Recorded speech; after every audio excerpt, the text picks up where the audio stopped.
인강으로도 이제 뭐 그 1년에 예를 들어서 강남인강 같은 경우에는 5만 원 정도만 내고도 수업이 가능하고, 그리고 EBS 중학 프리미엄 같은 경우에는 7월부터 뭐 무료로 일단은 다 오픈이 됐죠. 그래서 아이들이 의지만 갖는다면 정말 좋은 강의들은 많다라는 생각이 드는데요.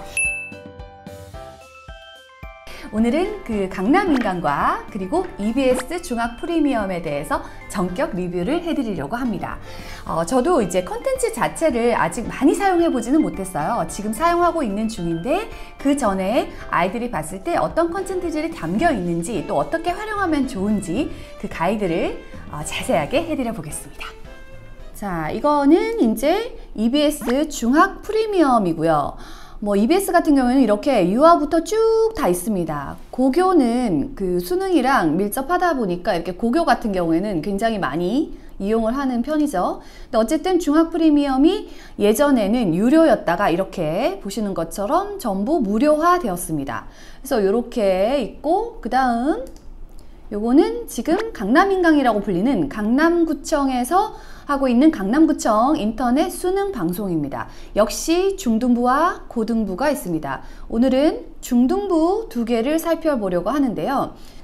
아이들이 사용하는 이런 인터페이스들은 뭐 둘 다 대동소이합니다만, 이렇게 보시면 컨텐츠의 볼륨 자체가 중학 프리미엄 EBS와 그 다음에 강남인강은 좀 차이가 납니다. 제가 이게 궁금해서 한번 이 선생님 수가 얼마나 됐는지, 강의 수는 굉장히 많기 때문에 일일이 이제 좀 볼 수가 없어서 지금 강남인강 같은 경우에는 국영수 4과 5과목 해서 선생님이 약 40여 분 계십니다. 그리고 중학 프리미엄 같은 경우에는 이렇게 역시 마찬가지로 국영수 4과만 체크를 했을 때 약 120명 정도, 예, 요 숫자를 세보니까 그 정도 되시더라고요. 그래서 한 선생님당 또 여러 강의를 해요. 그래서 중학교 뭐 1학년부터 3학년까지 강의하시는 분도 있고, 중학 강의를 하면서 고등 강의를 하시는 분도 있고, 어쨌든 다양합니다. 자, 그러면 이제 조금 찬찬히 안내를 한번 살펴보도록 할게요. 먼저 EBS 중학 프리미엄입니다. 이렇게 이제 링크를 타고 들어오면 뭐 학습방, 중학 프리미엄, 강좌, 선생님 뭐 등등등 이렇게 쭉 있습니다. EBS는 교육부 지원의 예산을 받고 이제 사용을 하는데 2003년에 시작이 된 것 같아요. 근데 2023년 7월에 이렇게 전면 무료화가 됩니다. 여기 이렇게 보시면 장점들이 제가 이렇게 봤을 때 고교 버전이 있었잖아요. 고등학교 EBSI가 있는데 EBSI의 연계 학습이 좀 쉽다. 그리고 아무래도 예산 규모가 이게 강남인강보다는 많을 것 같아요. 뭐 선생님 숫자를 봐서도 그렇고. 그래서 아이들이 이렇게 컨텐츠를 선택할 때 선택의 폭이 확실히 넓다라는 부분이 있고요. 그리고 전현직 교사가 굉장히 많습니다. 그래서 이렇게 안에 한번 들어가 볼까요? 한 선생님을 이렇게 해서 만약에 들어가면 여기에 선생님에 대해서 뭐 이렇게 또 이렇게 수강승보 나오고 선생님 프로필을 볼 수 있어요. 이렇게 이제 이 선생님 같은 경우는 뭐 1학년부터 2학년 이렇게 뭐 3학년 이렇게 쭉 이어져 있잖아요. 그래서 아이들이 연계해서 쭉 이어서 한 선생님이 마음에 든다. 그럼 그렇게 이제 찾아볼 수 있는 구조가 됩니다. 이렇게 기존에 한 강의당 이렇게 44,000원 유료였거든요. 근데 이제 다 바뀌진 않았는데 제가 들어가 보니까 이렇게 장바구니 하면 무료화로 인해 구매가 중지됩니다. 무료 신청하면 됩니다. 그래서 이거 전부 다 이제 무료화가 되었습니다. 아직까지 시스템상으로 전부 반영이 되진 않은 것 같아요. 그래서 강의를 이렇게 학습방에다가 쭉 넣게 되는데, 일단 이제 아이 입장에서 이게 굉장히 많은 선생님이 있다 보니까 강의를 선택하는 게 일단 키인 것 같아요. 그래서 만약에 수학 선생님이 이렇게 좀 있으면 아이마다 좀 성향이 달랐는데, 뭐 저희 아들 같은 경우에는 몇 개의 영상을 보고 마음에 든 선생님 쫙 찍어서 그냥 하더라고요. 근데 딸은 거의 모든 선생님의 맛보기를 다 들어보더라고요. 이거는 성향의 차이인데 아이가 원하는 대로 하시면 될 것 같아요. 자, 각 과목별로 이제 교재 난이도에 따라서 강의의 난이도가 좀 달라지잖아요. 그래서 이렇게 EBS 중학 로드맵 과정에 이렇게 들어가 보면 온 교재들이 나와 있고, 이 교재에 따라서 각 선생님들이 이렇게 하나씩 강좌들이 뭐 다양하게 있습니다. 어쨌든 그래서 그렇게 선택을 해보면 될 것 같고요. 특히 초등학교 지금 6학년인 예비 중학생 친구들 같은 경우에는 중학교 신입생의 모든 것이 요렇게 쭉 나와 있어요. 그래서 요거를 일단 아이들이 워밍업으로 한번 보셔도 좋겠다 이런 생각이 듭니다. 자, 다시 이제 과목별로 선생님들 이렇게 나와 있는 것 중에서 하나를 들어가 보겠습니다. 예를 들어서 뭐 영어의 경우 그러면 강좌 OT가 있고 맛보기 강좌가 있어요. 왜냐면 예전에는 유료였기 때문에 맛보기 강좌가 있었던 거고요. 지금은 이제 무료화됐죠. 그래서 강의 목록에 들어가시면 이렇게 쭉 강의들이 있습니다. 근데 여러 강의를 하신 경우에는 요거를 주제별로 또 카테고리화해서 또 강의들이 있습니다. 그래서 여기 옆에 여기 왼쪽에 카테고리를 보시면 수학은 인문, 기본, 유형, 발전, 심화 이런 식으로 있죠. 그래서 아이들이 처음에 시작할 때 혼자 만약에 공부를 한다 그러면 인문에 대한 거라든지 기본에 대한 강좌를 먼저 하나 듣고 그 다음에 유형 강좌를 듣고 심화를 들을 수도 있겠죠. 왜냐하면 심화 쪽으로 가면 갈수록 개념 설명은 작고 문제풀이가 길어집니다. 처음에 인문이나 기본 같은 경우에는 개념 설명들을 조금 더 꼼꼼하게 해주거든요. 그래서 아이가 뭐 어쨌든 기본에 가서 개념 설명을 들었는데 이 선생님의 이야기만으로 부족하다. 그래서 좀 더 듣고 싶다 하면은 다른 선생님을 찾아서 병행하면서 그렇게 들어도 좋더라고요. 그래서 아이도 들어보더니 부족한 부분들을 선생님이 이렇게 교차해서 설명해 주는 것도 굉장히 유익하다고 얘기를 했습니다. 어쨌든 EBS 중학 프리미엄 같은 경우에는 전현직 교사들이 많이 있고요. 그 다음에 UI가 컨텐츠가 많다 보니까 이렇게 보시면 좀 내가 어떤 UI를 이렇게 찾아야 되는데 컨텐츠가 워낙 많으니까 복잡해요, 사실. 아이들이 그래서 초등에서 중등으로 바로 넘어갔을 땐 좀 적은 시간이 걸리긴 합니다만 어른보다는 생각보다 잘 찾더라고요. 그래서 이렇게 UI가 좀 복잡하다. 그리고 초기 시작할 때 조금 어려울 수 있다. 그리고 자체 교재를 그 전에 많이 사용했습니다. 그래서 시중에서 교재를 예를 들어서 사서 이걸 하고 싶으면 예를 들어서 뭐 이렇게 선택해서 있는 거 있죠? A급이라든지 뭐 블랙라벨 이렇게 살 수 있는데 없는 교재들도 많아요. 그래서 자체 교재로 활용을 하는 경우가 있고요. 실제로 이제 아이들 이렇게 후기가 있거든요. 후기들을 이렇게 읽어보니까 학교에서 뭐 기말고사를 치는데 중간고사 치는데 어떤 선생님이랑 잘해서 잘 됐어요. 뭐 이런 얘기들이 굉장히 많고요. 그러니까 학교 교과 과정들도 모두 커버하고 있다고 보시면 될 것 같고 본인이 맞는 선생님을 잘 찾으면 정말 좋다라는 생각이 들었습니다.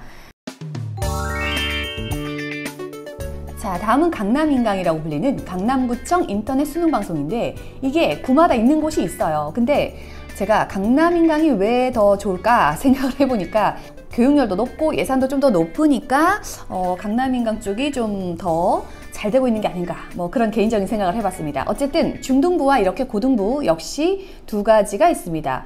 중등부에 들어가서 아까 선생님 수가 한 40여 분 정도 뭐 그 정도 된다고 좀 들쑥날쑥해서 말씀을 드렸는데 요렇게 쭉 내려보면 좀 더 지금 EBS를 보고 왔을 때보다 좀 심플하죠. 당연히 선생님 숫자도 작지만 컨텐츠 수도 좀 적기 때문에 아이들이 봤을 때 UI 면에서는 훨씬 심플합니다. 그래서 아이들이 이렇게 찾을 때 좀 쉽더라고요. 그래서 국어, 뭐 영어 이렇게 되어 있고 선생님들도 이렇게 좀 크게 비주얼이 좀 잘 보이게 되어 있습니다. 자, 수학을 한번 이제 들어가 보는데 여기는 앞서서 말씀드린 EBS 같은 경우에는 전현직 교사가 많다고 말씀드렸어요.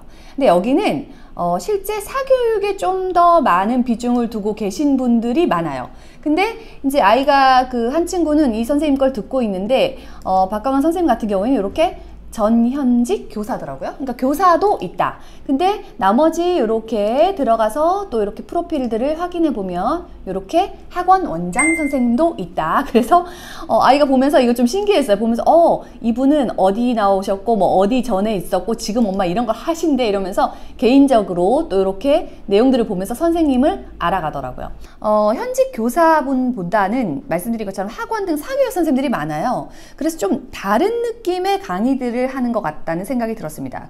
이렇게 보면은 이제 수학에서 한 선생님을 들어가 봤더니 역시 중학교 2학년, 3학년까지 중등 전체를 이렇게 하고 계시고 여기 앞에 나와 있는 교재들은 대부분 살 수 있는 이제 문제집, 시중에 나와 있는 문제집이라 그런 것들은 좀 편의합니다. 그래서 이렇게 하나 들어가서 뭐 체크 네, 문제집을 가지고 하는데 여기에 보시면 EBS도 마찬가지고 또 강남민강도 구매하게 해서 각각 이제 파는 것들은 구매할 수 있게 되었습니다. 여기서 이렇게 나와 있는데 학습할 때 이렇게 HD 화면이 고화질이 있거든요. 그래서 이런 것들 들어가면 되는데 강남인강은 아마 바로 들어가시면 안 보이실 거예요. 왜냐면 이건 결제를 해야 보이거든요. 1년에 전체 내용을 보는 걸로 5만 원 결제를 하시면 이렇게 볼 수 있습니다. 여기 보시면 유명 출판사 강의에서 이렇게 교재별로 어떤 강의가 이루어지는지 이렇게 다 보실 수도 있습니다. 그리고 이제 단점들은 이렇게 컨텐츠들이 아무래도 숫자가 적거든요. 그래서 컨텐츠 수가 좀 부족해서 나한테 꼭 맞는 걸 못 찾을 수도 있다라는 생각이 들었고, 강남인강 같은 경우에는 플레이어를 설치를 하고 그 다음 플레이가 되는 형식인데 어쨌든 조금 초반에 그 로딩이 살짝 느린 감이 있어요. 근데 이제 볼 때는 실제로 뭐 못 볼 정도다 그런 건 아니고 이런 거는 충분히 괜찮습니다.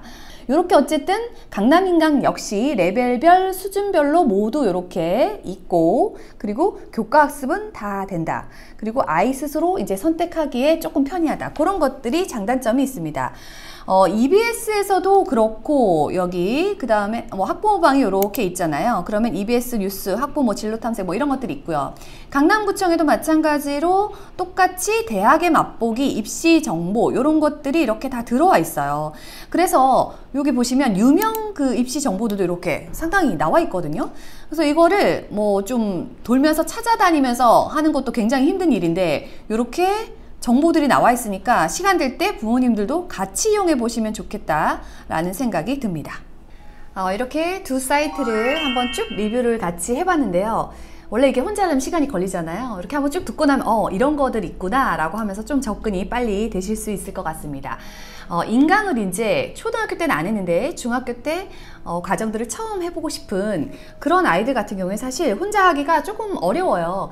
그래서 옆에서 같이 엄마가 독려도 해주고 또 앞에 뭐 개념 강의 한두 강의 볼 때 매번은 아니지만 초반에 한두 달 익숙해질 때까지는 옆에서 들으면서 이 선생님 진짜 재밌다, 잘 가르친다 이렇게 해서 약간 흥을 북돋아주면 아무래도 아이도 조금 즐겁게 조금 더 이제 관심을 가지고 할 수 있다는 생각이 듭니다. 레벨을 맞춰서 강좌들이 있는데 그 내신 강좌 같은 경우에는 학교별로 사실은 딱 나와 있는 건 아니지만 전반적으로 교과서들을 다 이제 내용들이 대동소이하니까 그 내신 강좌 같은 경우에도 어느 정도 해결이 되고요. 그리고 이게 인강을 할 때 한 번에 너무 많이 아이들이 하면 오히려 질릴 수 있다는 생각이 들었어요. 그래서 아이가 가장 좋아하는 과목으로부터 먼저 시작을 하고 그 과목에서 하나 확장하고 그 다음에 다음 과목 해서 이 5개 사실 메이저 과목을 인강으로 해결할 수 있으면 교육비는 정말 많이 줄일 수 있겠죠. 근데 아이마다 어떤 과목은 학원에 가고 싶어 하는 과목이 있어요. 그러면 뭐 영어는 학원을 가고 수학은 집에서 할 수도 있고 이런 식으로 아이가 좀 주도적으로 할 수 있는 시간도 주는 게 굉장히 좋고, 그 주도적인 역할을 할 때 어쨌든 가르치는 분이 좀 필요하잖아요. 그럴 때는 부모가 이제 중고등 과정은 어렵기 때문에 인강을 적극적으로 활용해 볼 수 있을 것 같습니다. 제가 드리고 싶은 팁은 사실 강의 노트를 하나 마련하는 거예요. 그래서 개념 강의를 했을 때 문제집을 이렇게 멍하니 쳐다보고만 있으면 손으로 풀지 않으면 사실 본인 것이 되지는 않잖아요. 그래서 선생님이 개념 강의할 때 학교 수업을 듣듯이 노트에다가, 배움 노트에다가 개념 설명을 아이가 스스로 한번 써보는 거, 그게 굉장히 유용했던 것 같고요. 그렇게 하고 문제집을 직접 푼 다음에 선생님 강의 해설을 듣는 거. 선생님 해설 강의를 들으면 당연히 풀 수 있을 것 같이 느껴져요. 근데 혼자 풀어보면 또 안 되는 경우가 되게 많거든요. 그래서 좀 더 강의를 듣더라도 단순하게 듣고 흘리는 강의가 아니라 적극성을 가지고 그리고 주도성을 가지고 아이가 능동적으로 수업을 받아야 인강은 효과가 있다라는 말씀을 드립니다. 자, 마지막으로 이제 팁 하나 더 드리고 끝내려고 합니다. 아이가 이렇게 선택을 할 때 선택 시간이 사실 많이 걸려요. 그럼에도 불구하고 선택 시간을 좀 길게 차분하게 갖는 건 중요한 것 같은데요. 아이가 이제 사용 후기 같은 것들을 좀 찾아보면서 이 선생님이 추천되어 있네, 이 선생님 추천되어 하면 그 선생님 위주로 먼저 보는 것도 유익합니다. 홈페이지에서도 추천이 되어 있는데요. 포털 같은 데 가셔서 실제 친구들이 저 중학교 2학년인데 누구누구 선생님 거 듣고 100점 받았다, 그 선생님 너무 좋다, 이런 것들이 있거든요. 그것도 개인차가 있지만 그래도 자주 거론되는 선생님들이 있더라고요. 그래서 그렇게 한번 찾아보시고 아이에게 요 선생님들 먼저 한번 보고 다른 선생님도 보면 어떨까라고 얘기해 주면 좋고, 신기하게 아이가 본인 맞는 선생님을 잘 찾더라고요. 그동안 그래도 학원도 다녔고 아이가 학교 선생님도 6년 동안 이제 뭐 본 친구들 같은 경우에 6학년 친구들은 조금 잘 파악이 되고, 또 5학년 때부터 선행을 하는 친구들 같은 경우에는 또 이제 뭐 인강에 대해서 조금 이제 파악을 해간다 생각해서 여유가 있잖아요. 그래서 4, 5학년 친구는 좀 여유 있게 접근하시고 6학년 친구는 이제 2학기니까 조금 빠르게 선택을 해서 실제로 조금 긴 호흡으로 들어보시는 거를 추천드립니다. 자, 저도 두 사이트를 이제 앞으로 중고등학교 때 계속 볼 것 같으니까요. 한번 보면서 추후에 이런 점들이 굉장히 유익하다, 그리고 활용은 이렇게 하시는 게 더 좋다라는 내용을 가지고 버전업해서 한 번 더 설명해 드리도록 하겠습니다.